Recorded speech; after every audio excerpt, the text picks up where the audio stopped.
కేంద్ర ప్రభుత్వం దేశంలోని ప్రజల ఆరోగ్యం కోసం అనేక పథకాలను అమలు చేస్తోంది. ఇందులో భాగంగానే ఆయుష్మాన్ భారత్ యోజన లేదా ప్రధానమంత్రి జన్ ఆరోగ్య యోజన అనే కార్యక్రమాన్ని ప్రారంభించింది. దీంతో సామాన్య ప్రజలకు హెల్త్ ఇన్సూరెన్స్ అందిస్తోంది. ఆయుష్మాన్ భారత్ పథకం ప్రయోజనాలను మరింత మందికి అందించేలా కేంద్ర ప్రభుత్వం చర్యలు తీసుకుంటోంది. ఈ స్కీమ్ కింద ఇన్సూరెన్స్ కవరేజ్ ని 10 లక్షల రూపాయల వరకు పెంచే యోచనలో ఉంది. తదుపరి 5 సంవత్సరాల్లో లబ్ధిదారుల సంఖ్యను 55 కోట్ల నుంచి 100 కోట్లకు విస్తరించాలనే లక్ష్యంతో ప్రభుత్వం పనిచేస్తోంది. సిఫారసులు అందజేసిన కార్యదర్శుల బృందం మీడియా నివేదికల ప్రకారం 5 సంవత్సరాల్లోపు పరిమితి లబ్ధిదారుల సంఖ్యను పెంచడంపై సెక్రటరీ బృందం తన సిఫారసును సమర్పించింది.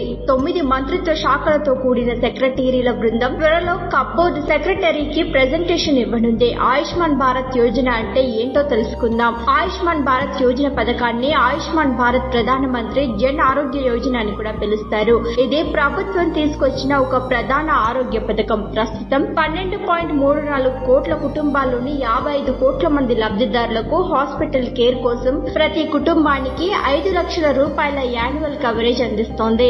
భారతదేశ జనాభాలో దిగువన ఉన్న 40% మందికి లబ్ధిని అందజేస్తుంది. ఆయుష్మాన్ భారత్ లబ్ధిదారులు ప్రస్తుతం ప్రధానమంత్రి జన్ ఆరోగ్య యోజన కింద దాదాపుగా 7.22 లక్షల వ్యక్తిగత ప్రైవేటు ఆసుపత్రి పడకలు ఉన్నాయి. వీటిని 2026 నుంచి 27 సంవత్సరం నాటికి 9.32 లక్షలకు, 2028-29 సంవత్సరాల నాటికి 11.12 లక్షలకు విస్తరించాలని మంత్రిత్వ శాఖ భావిస్తోంది.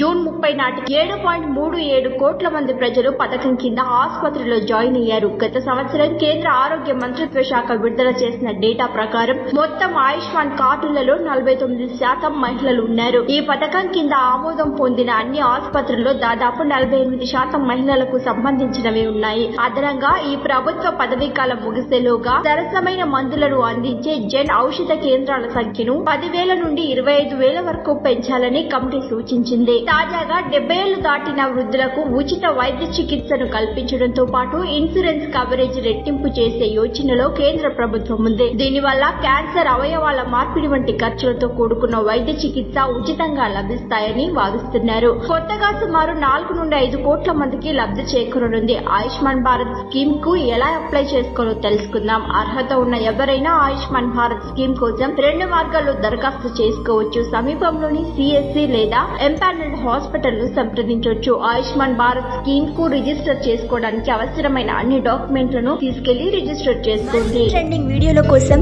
న్యూస్ 18 తెలుగు యూట్యూబ్ ఛానల్ ను సబ్స్క్రైబ్ చేసుకోండి.